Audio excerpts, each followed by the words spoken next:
We are here with Pete Philo, Director of International Scouting for the Minnesota Timberwolves. Our alarm clock is going off. Time to wake up.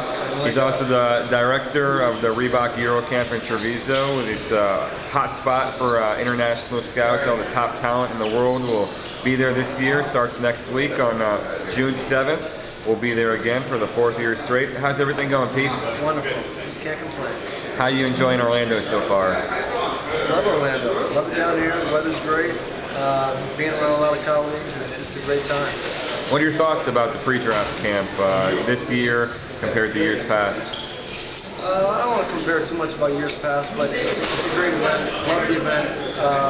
Good for a guy like me, especially because of my international side, and I'm able to compare and contrast. So for me, I get a lot of work done. Right. How much college scouting do you do for Minnesota? I know you're international director. What does your job entail?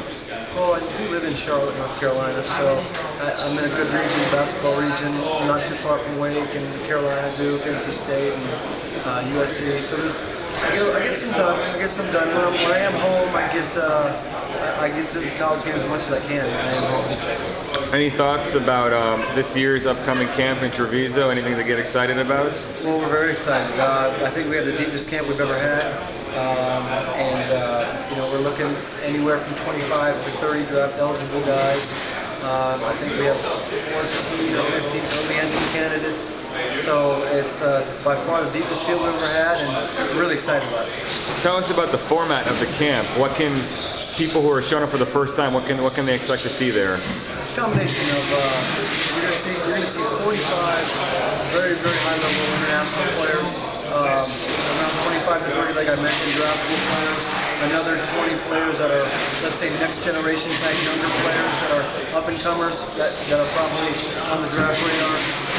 We also incorporate two national teams this year. The French under-20 that'll play twice against our Reebok All-Stars, as well as this Ukraine senior national team, which is an interesting test for some of the younger guys to play against the older guys. So we're excited about that. So all in all, you're looking at 65, 75 players to see in 4 days. Who are some of the guys that have been drafted in years past from Reebok, some of the more successful guys? Well, we've had Andrea Bargnani there, we've had Johan Petro, we've had Marco Bellinelli, we've had a lot of players. We've had around 33, I believe, is the number at this moment drafted from our camp.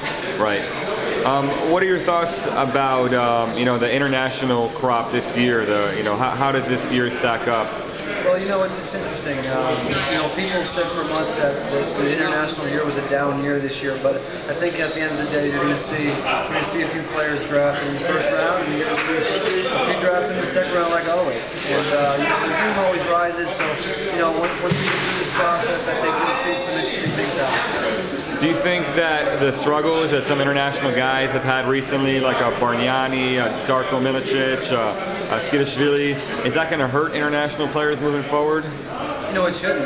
I mean, if you're doing your work, if that was the case, Jonathan, you have no international players that are ever going to be any good again. If people fall into that, things happen in trends sometimes, but if you go into it thinking like that, you're going to make a mistake. So I wouldn't look at it like that. How excited are you about the number 3 pick with Minnesota? Any chance you guys are going to get a real all-star franchise talent there? Well, we hope so. We're excited about it. We're in a good position to. That's Mark Crow from the Atlanta Hawks heckling right now our interview. Pardon him. Yeah. Another big supporter of the Reebok Eurocamp, though. We'll see him next week in Treviso. One of the biggest supporters. One of the biggest supporters. Not just in size. But that added some spice to this interview. Anyways, we're excited about the 3rd pick. So, right. We're in a good position. We'll see what happens. Okay. Thanks so much, Pete. We're going to see you next week, all right? Thank you, Jonathan.